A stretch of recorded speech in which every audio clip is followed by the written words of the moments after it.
સારા છે ગરલો દારા જમ ગેરુ ખંડો ખંડો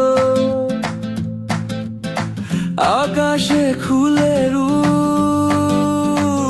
જમી વચ્ચે મંદિર સક્સેસ તાલીમથી વાવણી ટાઈમે બંને છોડ વચ્ચે કેટલું અંતર રાખવું એ જાણવા મળ્યું અને બંને છોડ વચ્ચે અંતર રાખવાથી ઉત્પાદન વધારે મળે છે.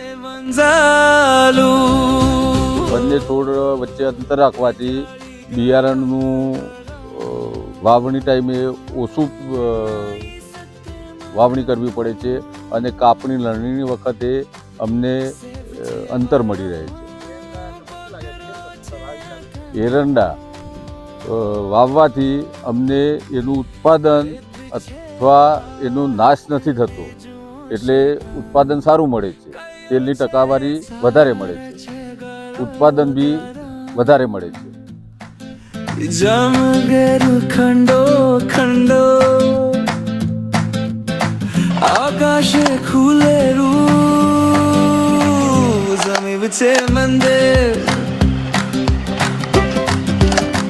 યારો મને ખંડુની થૂને ખારું બગુચે જુડું અને છે વંજાલું